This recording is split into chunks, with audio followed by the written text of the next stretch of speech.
Hey, welcome back to the table. So I uploaded a errata for this raise keyword.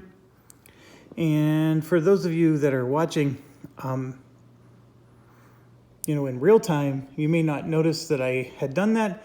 I think for those that are watching this video, many weeks later, this is going to be a second time they're going to hear this. But this raise keyword, we've been playing this wrong all along. And in fact, we're going to put a giant asterisk next to this scenario because I am going to miss an objective because we just talked about that. But the big thing is that I could have won this game, I think, if we would have played this properly. And here's how raise works. And it says it right here on the player's aid. Sometimes we need to quit, skimming over it. But it says at the start of your turn, you may attack a spire or fortress. So, in case you may recall, when these baddies were coming down like this, I was, there was a tower here. I was sitting here saying, oh gosh, should I attack this or should I attack that, right? I'm getting like, there was all this decision making going on. There is no decision making. When it's their turn and they move, we attack them. When it's our turn, at the beginning of our turn, our spires with raise attack them. So this thing gets to do double duty. These towers are even more awesome sauce than we thought they would be. So that makes the game even easier. I'm not saying that it makes it an insta win, but my gosh, I would love another crack at this scenario knowing what I know now, right? Okay, so we are on wave 5, and I am a bit more awake than I was last night when we finished. Here's where we're at. We do have to finish this thing off. This thing has to be destroyed. I have to kill, well, I don't have to kill this guy anymore. I have to destroy this to get one objective. The other objective was to have all 3 of these built by the end of wave 4. We're already on wave 5, so we lost that objective. The third objective is we need to get all 3 of these research tokens returned. We have 2 of them returned. The third one is sitting on that monster hero right there. So we do have to go and kill that hero, and one of our heroes needs to be alive long enough to return it. And we have to do all that before the wave ends, which is easier said than done, right? Because if they're coming at us, because here's the other thing, their minions are going to try to destroy this tower, and if we lose this tower right here, we lose the game. So that's our conundrum. And we are sitting on 29 source. And let's go ahead and get started. We would do the market phase. The Grove Tenders do go first. And Drang is alive. So Drang, per this, we're going to roll the event die. So we got to do that, right? And we're going to get an extra range token that doesn't go against her upgrade limit. So now she's up to 3 range, which is really good because I think we can use her to go after that. We can use her to go after that other hero. The problem is she has no upgrade, so like she doesn't do any damage. That's the issue with her.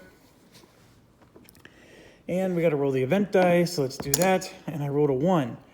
Okay, so this means we have to destroy one of our towers and also one of theirs, the lowest upgrade. And I'm okay with that because they're no longer coming towards our fortress. So I don't mind destroying this tower. In fact, that allows us to build this guy on his raise side, possibly. So we're going to go ahead and let our tower get destroyed. But the good news there is we destroy theirs, which now gets rid of all of his range. And that was actually, that was a wonderful outcome, in fact. Okay, so, just doing some small cleanup here.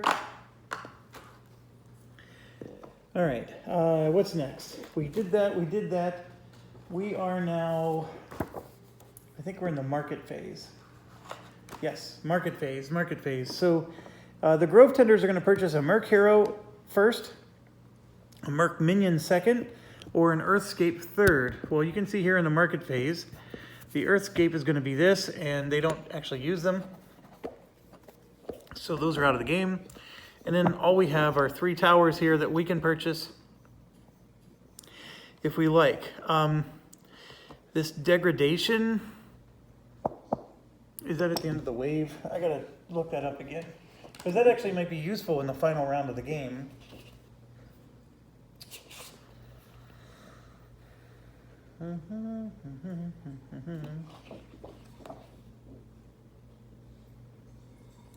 Oh, after it attacks. Holy cow, it degrades fast. Every time it attacks, it loses its bottom 2 upgrades. So with 2 range and 3 attack, I mean, it is powerful, but it's going to be very short-lived. And this one would have 3 range. So the only place we could really build it right now is here. So 1, 2, 3 range would get us a hit. I could also build one way over here, which seems really, oh no, I can't build this one because I can't shoot over this. This would be a problem. So,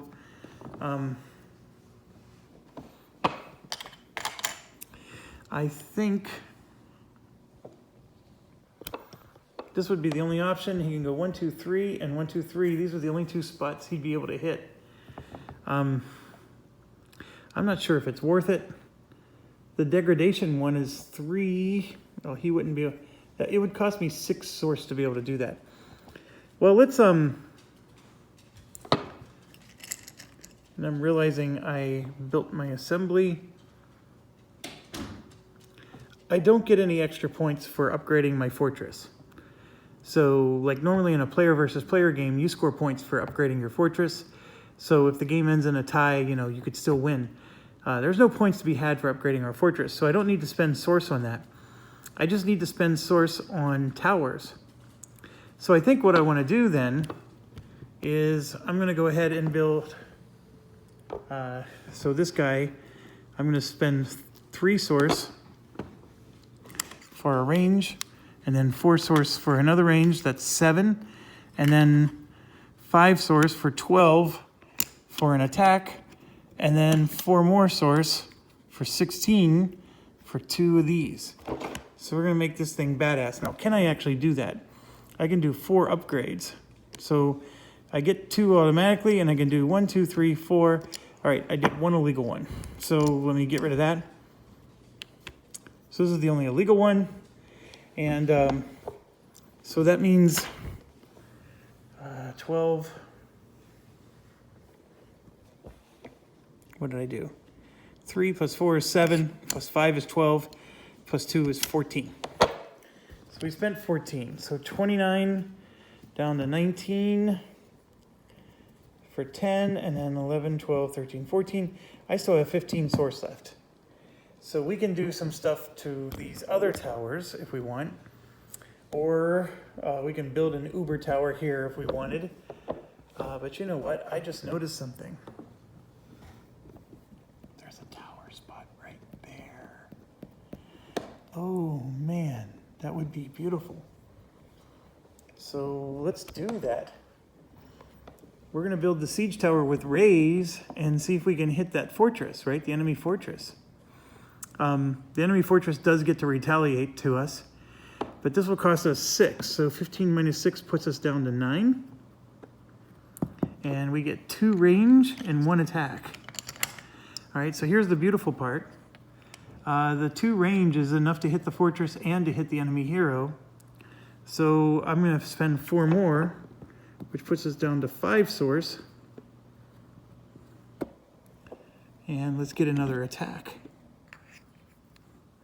And I'm going to spend 5 more and add a 3rd attack. Am I really going to do that? Or should I put, no, I'm not going to do that. Instead, I'm going to spend 2 more for I got to get some reinforcement, because those little 1 damage dudes can hurt me if I don't do that. So that puts me down to, I have 3 source to start the scenario. And then let's not forget that I actually get to roll the assembly die.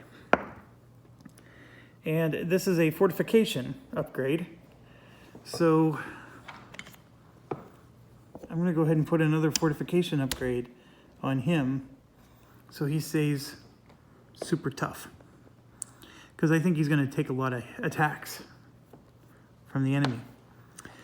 All right, so we're done with our build phase here, and let's look at what the AI is going to get to build. They're going to get to build a treed, both of them upgraded.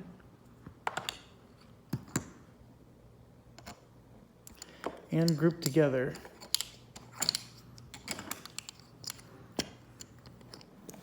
So let me bring you over this way. So a treed, grouped and upgraded. A taproot, just like before. 3, 3, and 3.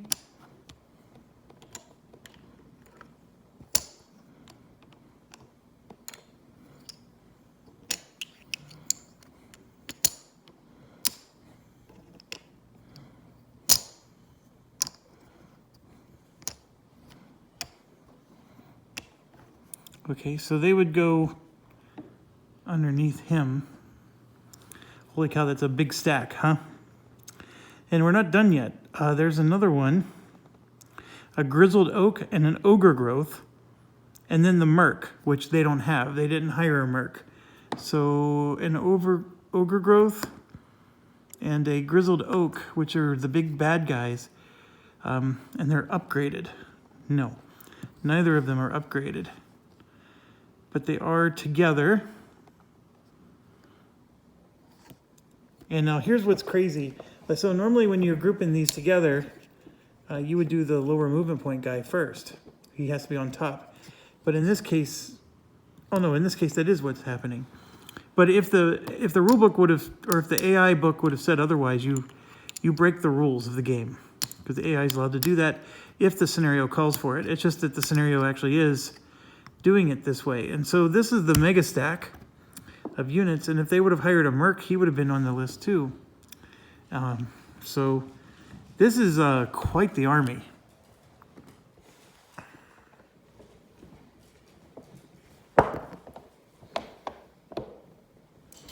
That all goes there, and this tree actually goes on top.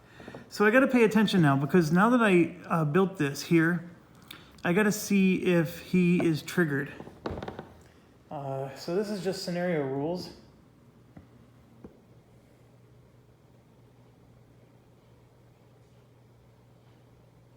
She is triggered when an opposing unit goes there. The spire is not considered a unit, so nothing happens with that. So, okay, now we get 13 CP. I already have one Forsaken on the board here, as you can see. So that Forsaken can help us do some damage. We already have 2 heroes that are ready to be deployed here. And then we're going to spend 13 CP more.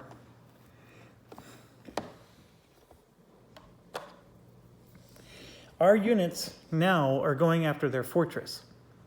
And remember, when we destroy their fortress, the scenario ends immediately. So that's a good thing if we've accomplished our objectives.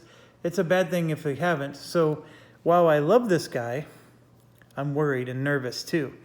But this guy would be really good at taking out that hero of theirs. That's one of the reasons I like him. But I have 13 points to use. So I am going to get out another Forsaken. Although we have to be careful, because these guys don't count towards ending. Like the wave will end if these are the only units left on the map. And that's a bad thing. That's a very bad thing, because we want the wave to stay alive in order for our hero to have enough time to bring that treasure home, or research, I guess what it is. So while I want to use him, I'm nervous about using him. But with the amount of units that they have, I feel like I need him, because that 4 damage is going to be awesome sauce. So 13 is what we're trying to do. If I did just these 2 units here, that would be 13. I feel like that's not a lot of units.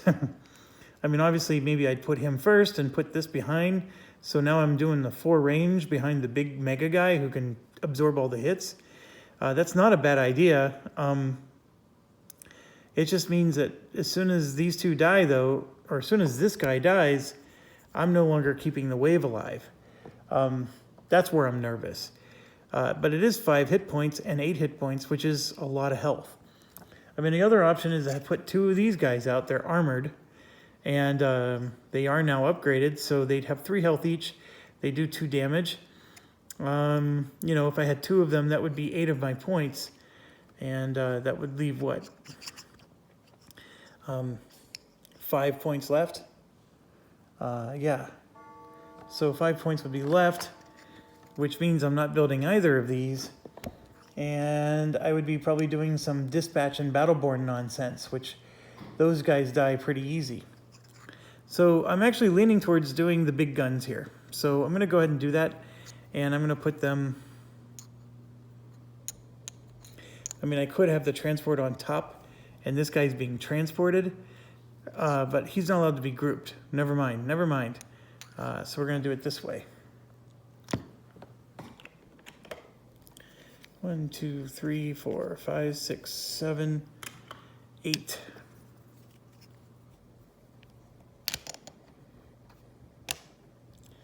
And then 1, 2, 3, 4, 5. So we got ourselves our own little mega stack here. And they go first. So we're in the final showdown here. And let's see what they do. Okay, this guy moves 3 spaces. 1, 2, 3. And these guys go 2, 2, and then stuck, stuck. So then everything else is bottlenecked back. All right, so now our spires get to fire. This guy has 2 range plus 1, so he's not quite in range, but this guy is going to be able to hit him. And then this guy, of course, can hit a whole bunch. In terms of firing on him, both of these guys only do 1 damage, and this requires 2, so he can't get hit. This guy would have been able to hurt him, but he moved past. So we got lucky there. So we're going to just be able to take our pot shots. And I'm going to take the pot shots against the guy in front with both the towers. We'll start with this one first. And I rolled a 2. And I'm going to roll for the other one. And I only rolled a 1. So we took 3 health off and took no damage in return. I consider that a decent showing. Okay, so now it's our turn. And I got to get out the Forsaken die, wherever that ended up. And we roll. And this is a no attack. I can choose to roll again, but I'm actually okay with no attack. I like that roll, so this one is still going to move 1, 2, because we still have a tower down here to destroy. And then this one over here is moving 1, 2. And then we're moving 1. This hero can move on any terrain. So he can go 1, 2, 3. And this one can move on this terrain and go 1, 2. So we don't have to get bottlenecked with our heroes. I'm not sure I want to lead the charge with the heroes, but that is something we can do. And then, of course, I forgot, at the beginning of our turn, we can do our tower attacks. The only unfortunate part here is that this is not a raised tower like this guy is, and this guy has cover, which is why I can't hit him from here, even though he has the range. Cover requires you to be adjacent to do any damage to him. This one has no range, so he's not able to attack us. I do think I want to attack him just for fun, so I'm going to go ahead and do that. So, oh, I can't do an attack. This guy can't attack this turn, so this one's safe. So nothing I can do there. So with my raise ability, the only thing I could really do is attack the fortress with this guy. And let me just double check. Fortress Retaliation removes the bottom upgrade. There is no actual damage from the fortress. The Fortress Retaliation would literally destroy the bottom upgrade. So if I want to start attacking the fortress with this guy, I would have to be prepared to start taking losses to my own tower. And remember, I told you, attacking the fortress is not my goal here. So I think I'm going to just sit pretty. Now, one of the things I can start doing with him is I can provoke their hero. So even though my units have not stepped foot here, as long as I attack that hero somehow, he's provoked that way. So I could do that at the end of their movement on their turn, but that's certainly not something I would do with my raise ability right now. So my turn's over. Okay, so now it's their turn again. This guy's going to move 3, 1, 2, and then 3. Okay, so just to give you perspective, he's coming up to take out this tower because he's, like I said, he's coming around this way. He's not heading towards our fortress. And then these guys go 1, 2, and 1, 2. And let me put the camera down. And this one's going 2. And this guy's moving 1. So that's our situation there. So now our towers are going to get to retaliate in all kinds of glorious fashion. So this guy can't do anything that's off camera. I'm pointing down here. But this one can. And will, and he needs to get this guy. So let's roll. I did 1 damage. And they have Ram, which is going to not be good for our tower. Ram removes the attack upgrade. And if it removes the attack upgrade of him, then he won't be able to attack anymore. Obviously, I can add it back if I have enough source. Right now, I only have 3. But this guy has 2 attack, and we're going to go ahead and attack him. But all I'm going to do is unlock the next one with Ram. So we do kill 1, gives us 2 source. Puts us up to 5. And yeah, all we did was just unlock the next one.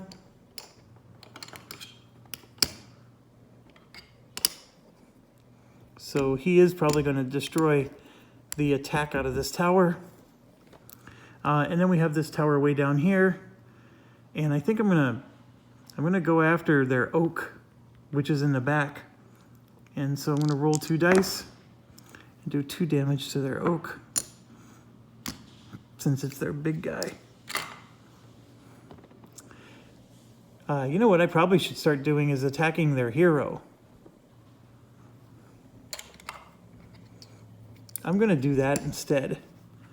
I'm going to attack their hero and provoke their hero awake because I need to get that research token. So I did that. Their hero's now going to be active, and so they get to attack. Because I have the 2 defense on both of these guys can't hurt me. But this guy definitely can with his Ram ability. He's going to destroy the attack chip.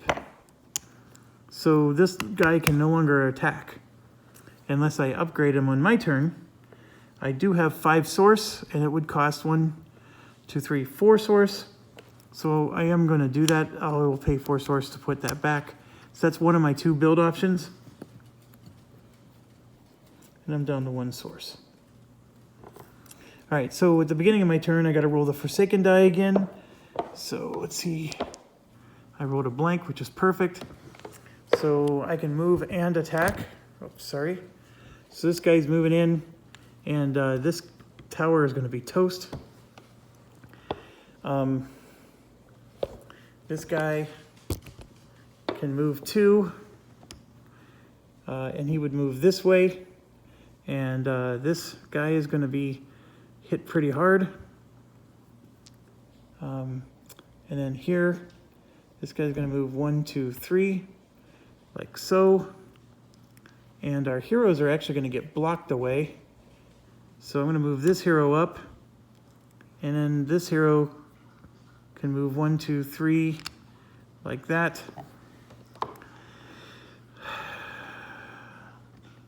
I'm okay with this. This is okay.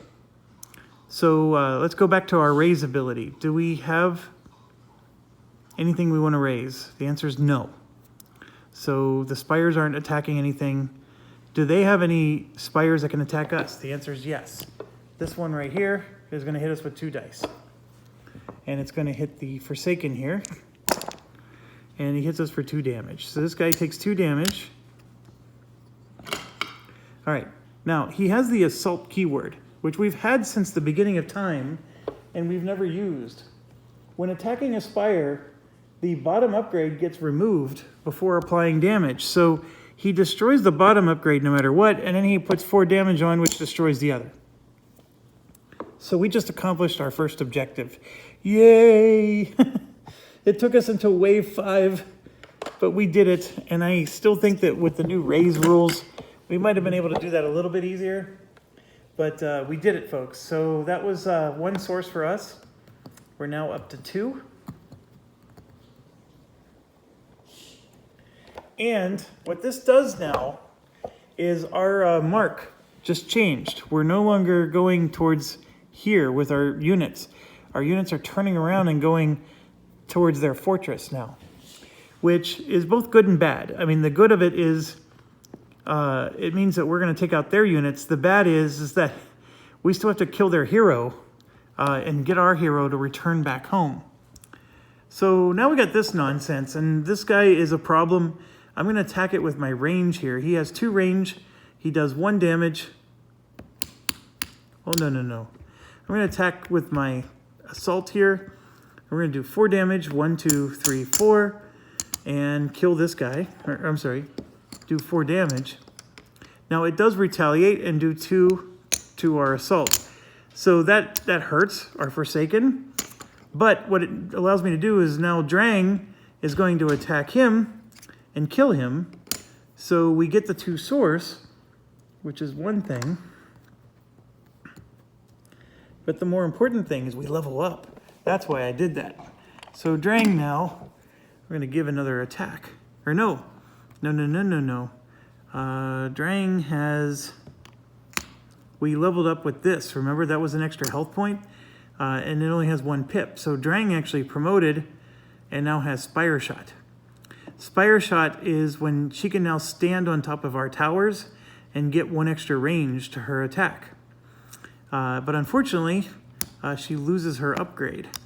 So she goes back down to 3 health points. The range upgrade stays because that was part of the scenario. And she's not going to get in. She has no ability to get upgrades. So she's an okay hero. I wouldn't call her great. I think her biggest strength is she acts like a tower. Okay, so now that that's done, this guy does nothing. This guy has 4 range. So we can go 1, 2, 3, 4. And I'm actually going to hit the hero for 2 damage. And the hero has 2 range.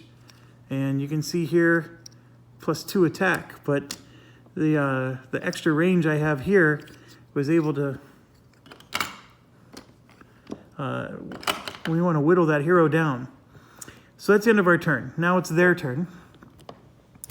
And their unit is going to go 1, 2. 1, 2. 1, 2. And this one's only going to move 1. And it's going to be a problem for us. And then their hero is going to move 1, 2. And he has a range of 2, so he can attack us. So we do have a lot of stuff that's going to be hitting us here. But let's go ahead and start with our tower. This tower here can do 1 hit. And we're going to go ahead and hit... Who should we hit? We'll hit the one closest. 1 damage to the root. I am root. Okay. We have this tower here. They can hit 3 away. I can hit the hero. Yes, I'm going to hit the enemy hero. And I just rolled 3 damage to the hero, and I just killed the hero. So that wasn't too hard. Largely because the hero had range, but we were able to hit it with anything. So the 2 attack chips go away, and then there's that research chip. So now I got to figure out how to pick up that research chip and get out of dodge. That's what I got to do. So we move to this tower, and he's going to get attacked by this thing, and this thing will hit him, but we can absorb it just fine.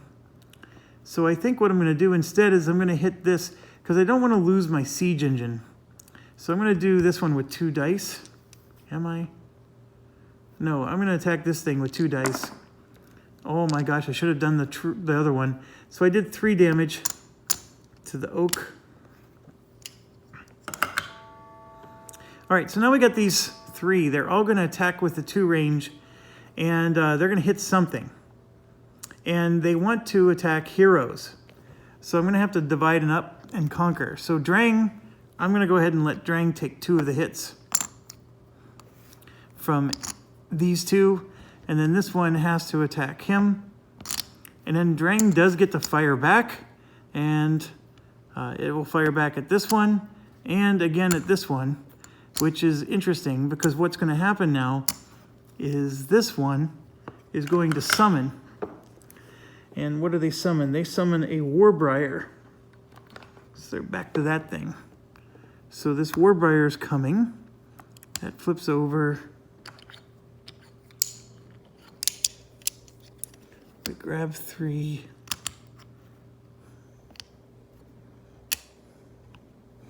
So that's the situation there. So my heroes took a lot of damage.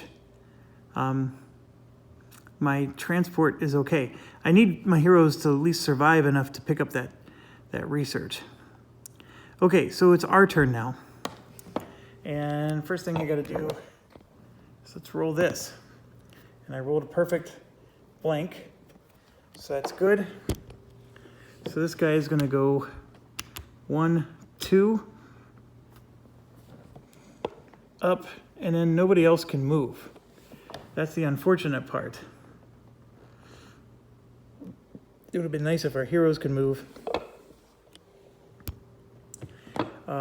I think I want to move this one out of the way though, because I don't want it to get hit. So I'm just going to move it back 1 space so it stays alive. This one has survival, and since he's not moving or attacking this turn, he'll get his health back, which is good. All right, but we do get to do some attacks here, and this guy does 4 damage. 1, 2, 3, 4, and we declared a thumb war, and he's reduced to a exhausted taproot, and that gave us 1 source. I still have 1 more possible upgrade I can do. We're stuck here with our transport, can't move, but I can attack 4 away, so 1, 2, 3, 4. I can go right along the spine here, so it's not, through this. So I could hit this for 2. And you know what I'm going to do? I'm going to just kill this one for 2. So we'll do that and get our 2 source. We're up to 7. And I think that's it for our turn. So now it's their turn. This one is actually going to move to there. 1, 2. And then this one will move 1, like so. Okay, towers get to attack. So this one in the back can only hit him. So we're going to go ahead and do that. I rolled 3. And we just killed ourselves a grizzled oak for 3. We're up to 10. And then the new one has 5 health. And this is a battle groan. And it's got the rooted keyword. I don't know what rooted does. Let me look that up. Triggers before moving if it's adjacent to a spire. It'd be able to make an attack this turn. Otherwise, the attack unit moves. Okay, so it basically doesn't move if it's next to a spire until it destroys it. Okay. This one can attack 3 away. So we're going to go ahead and attack him. And I did 2 damage, which is going to cause him to spawn And it will be another Warbriar with 4 health.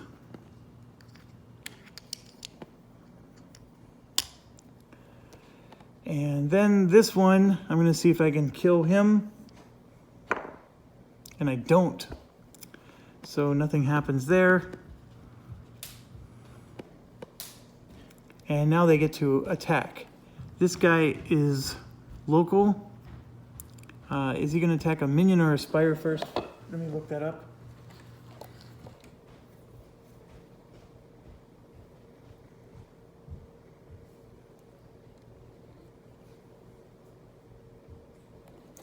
Okay, it goes after a spire before it goes after a minion, unless it can kill the minion.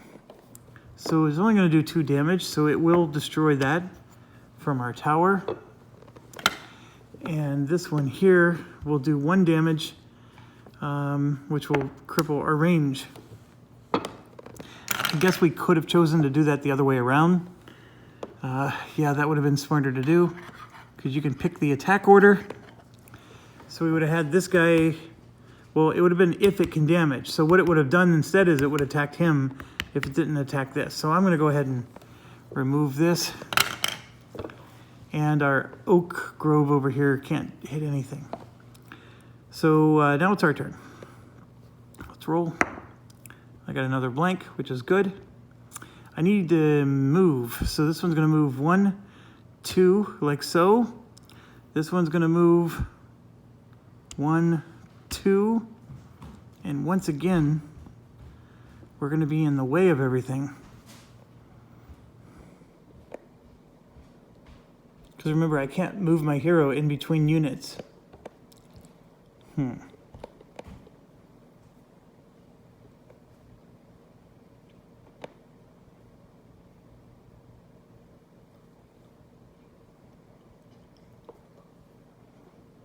Okay,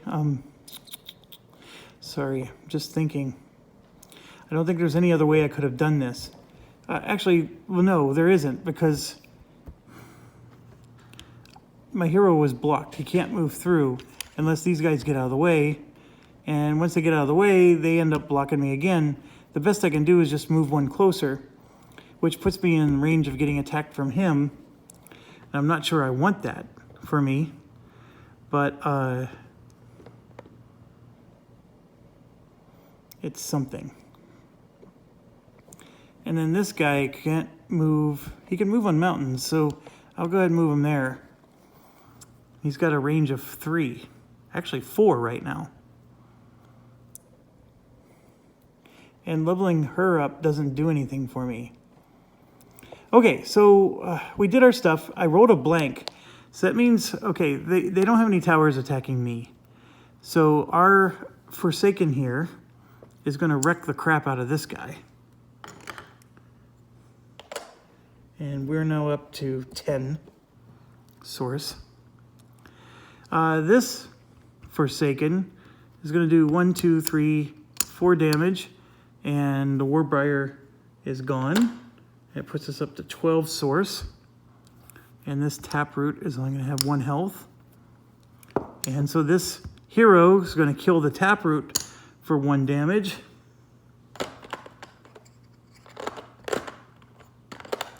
And that gives us, we're up to 13 source. And with this guy, we get to upgrade the pip. So I might as well add a, I'm going to go ahead and add an attack to him. This guy could actually become quite powerful. I like him. All right, and then I have to, with this one, you have to always attack. And I made a mistake because I should have attacked like something over here with him, because now I'm stuck attacking him.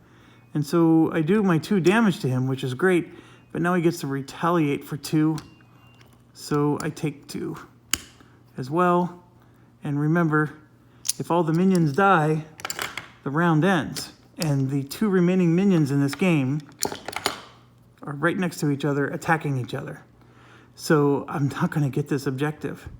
Well, actually, I might. I actually just figured out how I might. But I need people to get out of the way.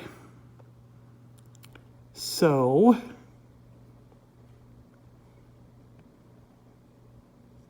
it is their turn. Their guy can't move.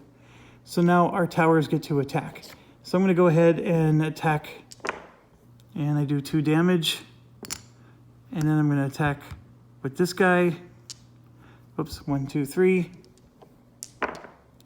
I do 2 damage, and he's dead. So we do get 3 source from that as well. I'm up to 16. This guy now has a clear path to move. So here's where it gets crazy. We are essentially done.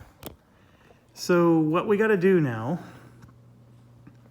is, it's our turn. I'm going to roll this die, and our guys are going to be able to move. So this one's going to go 1, 2, 3, all the way up to the gate.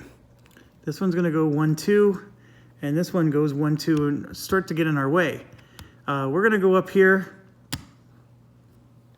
and end our turn. Well, actually, yeah, we're going to end our turn. So now we do an attack with this guy, and we do like, what, 2 damage to their fortress. So we knock them down to 8, and then they're going to retaliate and do 1 damage to us. All right, so then it's their turn. We're going to do nothing. Now it's back to our turn. So what I'm going to do is I'm going to activate the hero first this time and pick this up, because all you have to do is be next to it and start your turn. So I pick it up. I got to roll this die, and they can't move, which is actually wonderful, although I had a plan if they could. And so this guy's not going to move, that guy's not going to move, and that guy's already as far as he can go.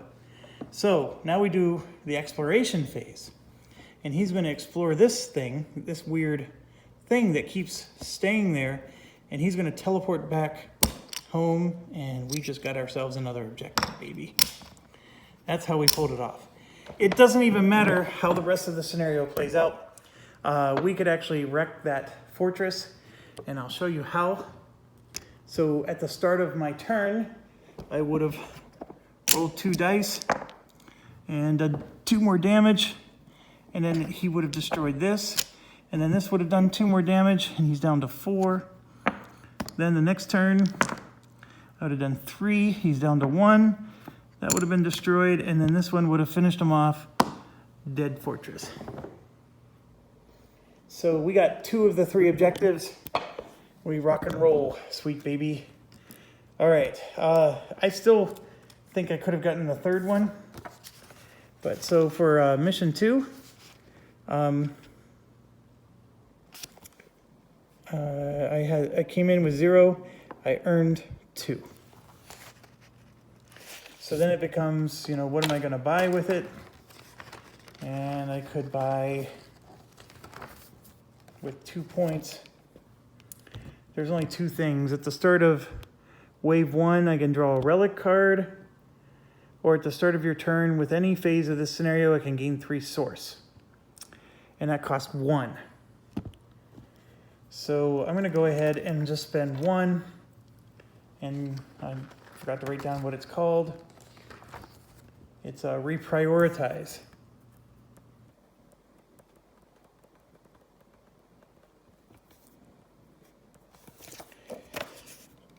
So I got it written there, reinforcements, reprioritize. So I earned 2, I'm going to spend 1, and that means I'm going to start, or I'm sorry, yeah. Yeah, I have 1 left, and I'm really not using this column.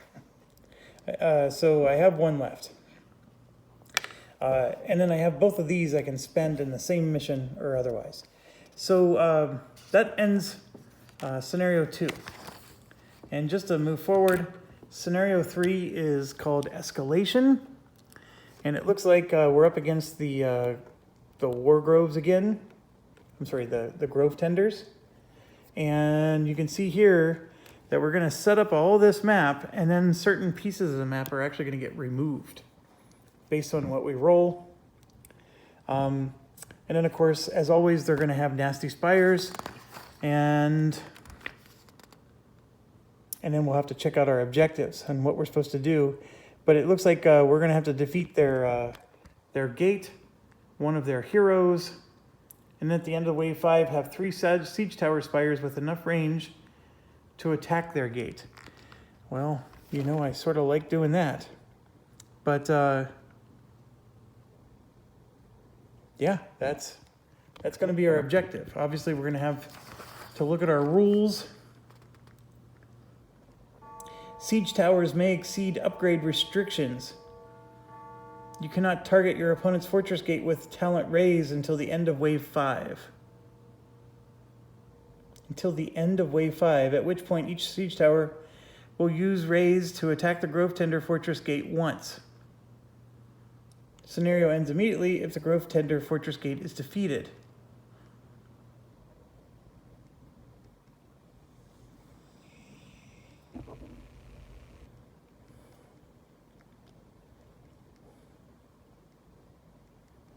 Oh, this is crazy.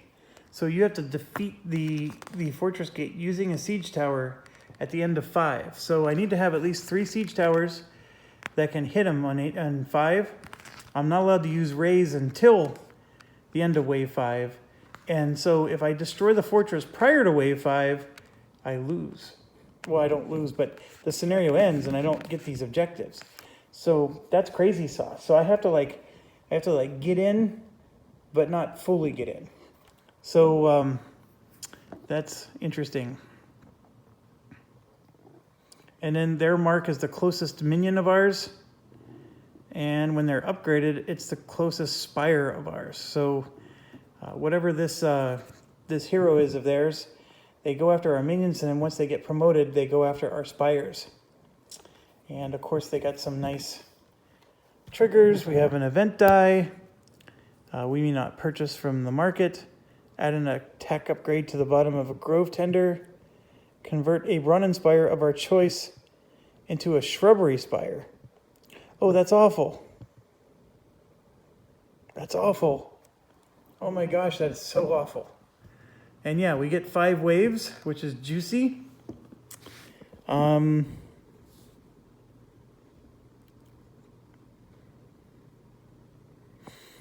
Yeah, so I'm going to have to close up shop so I can get this set up and we can get going.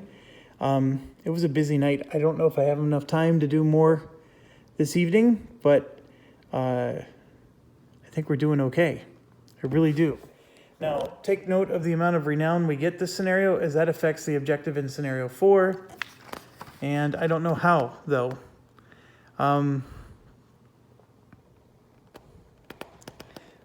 It does say the amount of siege towers you must construct for your first objective is based on the renown yarn in scenario 3. So it's really funny because, like, if you do really well in scenario 3, they're going to punish you because you have to do more in scenario 4 than you, like, for example, these 3 research tokens, if we would only gotten 1 renown from scenario whatever was before it, scenario 1, we would only had 1 research token. We didn't have to get the other 2.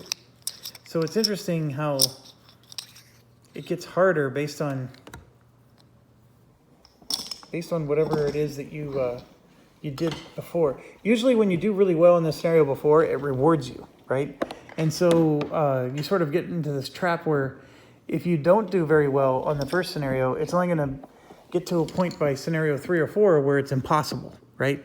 A computer game called Panzer Corps, or even the preceding game, Panzer General, was very much like that. You had to get a convincing victory in your early missions, or otherwise you wouldn't have enough command points to buy the troops you need and the upgrades you need in order to be competitive in the later missions. So that's what's really interesting about this is sort of like backwards. You do really well, and then the next mission you have a harder challenge. Very interesting. I guess the drawback is if you're not doing very well, you're not getting these. But I'm not convinced like how fantastic those are. But apparently they're fantastic enough. And just so we all understand, there's only 4 scenarios for the Brahmin, and then it moves on to the heirs. And I think the heirs have 4 scenarios. We can find out without cheating. And then the Aurora, I played as these guys and I really didn't like them. So it'll be interesting to try them. After the Aurora, I think last but not least will be the Grove Tenders. Yeah, so they got them all in here. And the way you can cheat without having to look at the missions and spoiling yourself is you just look here. You can see there's 4, and then 4, 4, 4, and even 4 for the Greege. Now, the Greege aren't in this book. At least I don't think they are.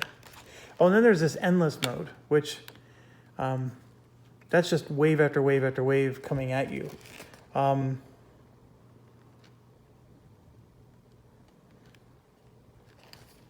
don't know. I mean, I don't know if it's any good or not. I mean, it goes, as you can see here, it goes up to 28 waves, and it keeps going. But the thing I wanted to show you, oh, where did it go? Where did it go? Where did it stop? Oh, sorry. I'm going to have to get up. Right here. So the Greege are all set up and ready to go. They look a lot like the Zerg from, if you ever played StarCraft. They're very Zerg-like. And they do have their own scenario book, and there's solo scenarios in there. So we got tons of content. So if you don't like this particular faction that we're doing here for these early scenarios, I can tell you that, like, for example, the Grove Tenders, as you can see, they have these summon abilities. So you can get their top graded, guys, but you have to get those tree roots to summon to them. Whereas the faction we're playing, we have to, get a lot of source. You need a ton of source to be able to upgrade all your buildings so you can, do what you need to do. I happen to like this faction we're playing right now. This is my style. And just even the fact that their siege towers have rays, that's also my style. I mean, I really enjoy this faction. I mean, this is probably going to be the one you'll see me play the most. The Aurora were very weird because they do a lot of teleportation, and they have like a graveyard and you have to resurrect units. It's not as simple as just they die and they go back to your barracks. You have to do all this resurrection stuff, and there's no such thing as a promoted unit. You just pick the light side or the dark side, and they just have double the abilities, right? The one side has one set of abilities, the other side has the other set. They do a lot of things like stunning the enemy, or they can take control of the enemy, but then they give up control later. A lot of weird stuff like that. I haven't looked at the Greege, so I can't tell you what they do. And then the Heirs, we saw a little bit of them in Scenario 1, because that's the bird race. They have a lot of that flying ability, which I think... so what they bring to the table is you just have to have a lot of anti-air defense against them, because they have the flying units. Beyond that, the Heirs seem a lot like this faction here. And in fact, they might end up being my second favorite, right? Just because they're still straightforward. I know they have the nests and the towers and the elfin Khazis. All pretty interesting ideas. But anyways, we're at 54 minutes. We have ourselves a victory. So thank you for watching. And as always, stay awesome.